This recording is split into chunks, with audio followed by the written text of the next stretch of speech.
All right, we are back for another Friday financial wrap-up without Mr. Michael Zuber. He is on a well-deserved vacation traveling Europe with Olivia. Cheers to you, Michael. Have a great rest of your trip, safe and fun trip. Let's get right into it. This is for November the 17th, 2023. Hard to believe it's going to be Thanksgiving next week.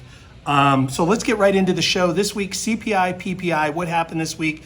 Well, ultimately, the numbers were much better than expected. Core inflation even at a 2-year low. So lots of good news there. CPI, PPI, what is it? Consumer Price Index, Producer Price Index. Think of that as like wholesalers, people that provide product services to stores. Ultimately, both CPI, PPI came in better than expected. What the Fed is doing is working. We are seeing inflation. Obviously, things are now shifting. So let me just look at my notes here. Now, what does this mean, with the Fed? A lot of Fed talk, what's going to happen next? Well, clearly, Michael's been talking about this for a while. The Fed is at a pause. What does a pause mean? We're not going to see Fed rate hikes. We are at the terminal rate, meaning we've basically peaked out on the Fed rate, at least for now. It's pretty clear that a lot of early signs about recession. We'll get more into that, talking about retailers, what's going on there. But ultimately, Michael Zuber's been talking about this for a while, that we're at terminal rate and that the Fed is going to pause, meaning no more rate hikes. Now, so of course, the next natural question is, when do we start to see the Fed cut rates? And a lot of talk about that as well. We're going to get into that just a little bit later, but I want to transition also to something I think significant this week. The NAR, what is that? The National Association of Realtors has their annual convention in Anaheim, California this week. And basically Tracy Casper, she's the president. She basically addressed and talked about, what's going on with NAR. There's obviously a lot of disappointment with the outcome, the court outcome, but that ultimately as an organization, the NAR is opening to listening to concerns from the membership, and that of course they're rooted and always going to make decisions and guide through this with the best interest of the membership. So it's interesting that the traditional realtor space, folks, there's a lot going on.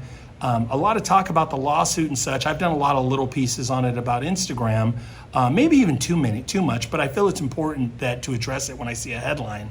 But the big thing is the realtor space is about to go through a major overhaul or a disruption. So stay tuned. Not something that's going to happen necessarily in 2024.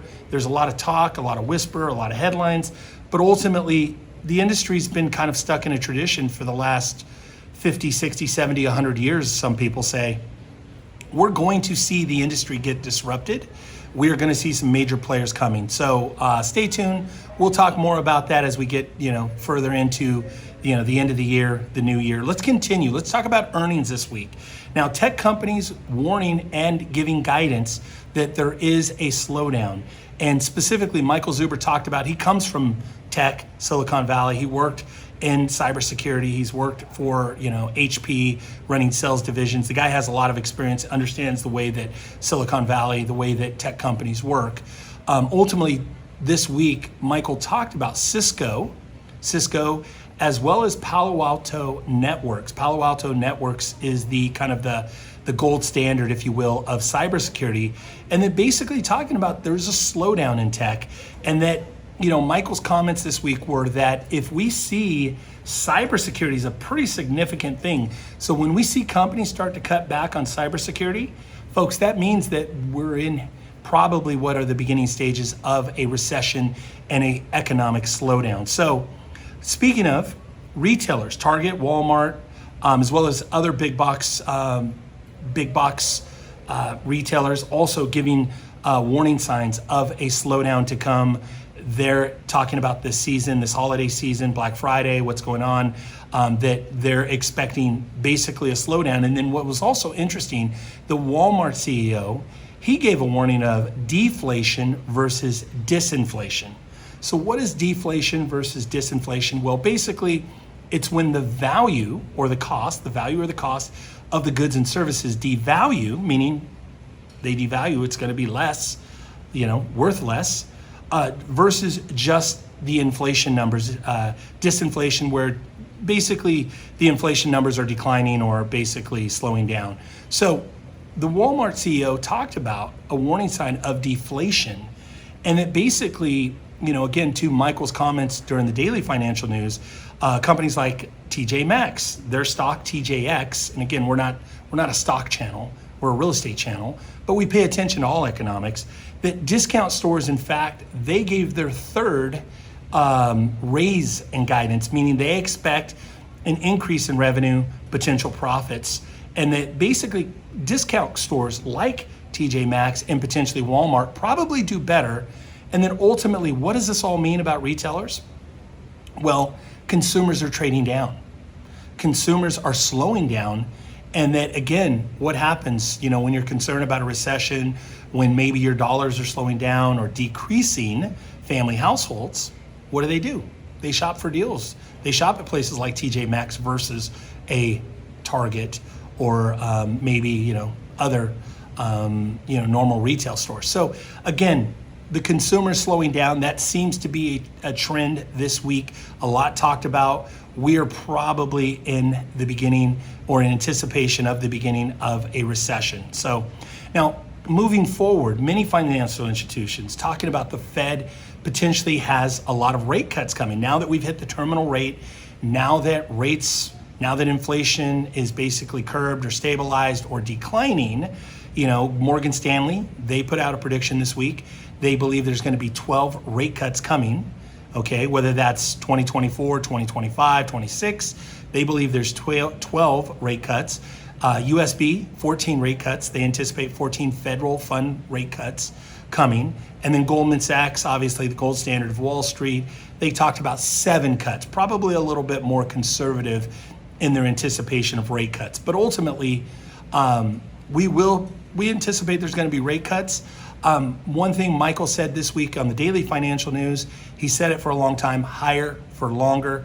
Michael's sentiment was that he believes, and I agree, that it's probably in the best interest of real estate and the overall economy that rates stay higher for longer.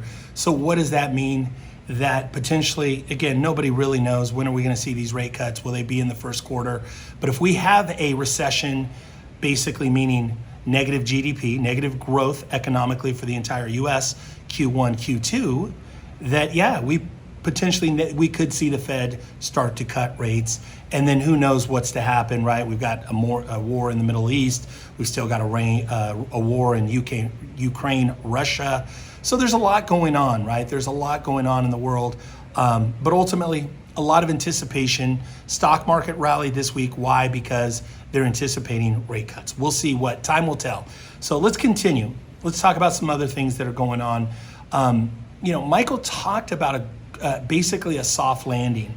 And the Fed this week, they believe that maybe this will be a short and shallow recession. And so I want to go back to something Michael said. If you're in real estate, if you're title loan, escrow, loan originator, loan processing, anything kind of service industry related, on existing home sales, especially, we've seen a recession in real estate. We've seen declines in as an industry. Some people are doing better because they're getting after it, but ultimately as an industry we've seen a lot of slowdowns. Now Michael talked about a rolling recession, so it'll be interesting to see, is this going to be a rolling recession? Will this be a short and shallow recession, meaning that it'll come, it'll blip, we'll see a slowdown, we'll see unemployment increase, but then we'll recover? Hard to say, but time will tell. It's interesting, but all talking heads, everybody, all the experts agree we are headed for a recession. In fact, we may be already in it right now, and time will tell. So ultimately, also talking about the US government, there was a big thing about the budget, right? That was a big thing about 45 days ago. That was coming due here in the next week or so. They've postponed the potential shutdown to after the holidays. They have a thing, they call it continuing resolution, meaning that Congress, the Senate, they're still working together. And the idea is that maybe they're just kicking the can down the road, but they're going to address it and hopefully have this worked out after the holidays. But ultimately, it'll be interesting to see what happens in the first quarter or even in the new year as we get into it. But again, as always, what does this all mean? 30-year mortgage rates softening up. Michael's been talking about it. We've been talking about it on this channel for a long time. What does it all mean? Rates came down. We saw an increase in mortgage applications this week. They said the highest increase in mortgage applications in 5 weeks, so that's good. Ultimately, what does this mean? It's a lot of opportunity. Yes, we're going to see notice of foreclosure spike or surge. I've done some pieces about that on Instagram, short little news pieces. But ultimately, yes, we are going to see an increase in foreclosure notices and filings, as well as potential trustee sales, auctions. We are going to see a lot of chaos and, more than anything, a lot of uncertainty. So for the one rental at a time community, what does that really mean? It means opportunity. Opportunity is now. During the midst of chaos and uncertainty, those of you who do the work and can bring certainty to a transaction, to an opportunity, to a seller, to agents and brokers, whatever the case may be, whatever your role is, either in one rental at a time investor, one rental at a time realtor, loan professional. The key is that we've got to just stay a couple of steps ahead and know what's coming next. And I think that's why it's so important. Friday Financial News wrap up, what's happening, also the daily financial news. Michael's still doing daily financial news, by the way. He also announced, and I'm going to wrap up here. He also announced that there's about, I believe, 35, 37 tickets left for the event in February. If you're interested, you want to attend that live, there's going to be a lot of networking. Michael's going to have all his experts. All of the people that are on the One Rental at a Time show are there, going to be speaking, a lot of networking. It's only about 200 plus or minus participants. So going to be a very intimate event. I'm super looking forward to it. It's going to be President's Day weekend in February. You can buy tickets at onerentalatatime.com, onerentalatatime.com. There'll probably be a link here in the show notes as well. But I would suggest, if you're interested in going there, I would say come live. If you can get there, if you can fly, if you can get there and get yourself there, get there, because being at a live event is so much better. He's also talked about doing a virtual ticket. So that has a lot of potential as well. That'll probably happen, but I would say that, the experience is not the same. You'll get the same information, but just being in the room and being able to connect with people, and not only that, but any kind of live event like this, when you go, you're typically going to leave with 2 or 3 new friends, people that you stay in contact with, people that you encourage, people that encourage you, people that are going to support you, people that really, and I'll tell you, my best friends in the world are people Michael and I met at a live event. Adrian Hernandez, Alex Lear, Joe DeRaffaelli, all these great, wonderful people in my life I've met at live events like this. And, all of my best friends in the world, with a few exceptions, are people that I've met at these live events. And so I would encourage you, get your tickets. A lot of uncertainty right now in the economy, a lot going on, folks. I would say that for sure, now can be a great opportunity for you to gear up, do the work, and really set yourself up for 2024. And I'm not one of these, new year, new life guys, and this is going to be my year. I do believe that, hey, this is going to be another great year to grow. But I also just think that, from a simplicity standpoint, we are going to see a shift. A lot of you have been talking about and waiting for the market to take a little hiccup, and that's what's going to happen now. Longer days on market, a lot of uncertainty, a lot of fear, a lot of chaos. And so if you really know what you're doing, and if you're doing the work, this will be an opportunity for you, your family, for your clients, for people in your community, people around you, to really get ahead. So anyway, thank you for watching. Please leave comments. Please like, subscribe. Thank you, Michael Zuber, for all that you do. I hope you're having a wonderful vacation. Thank you guys all for watching.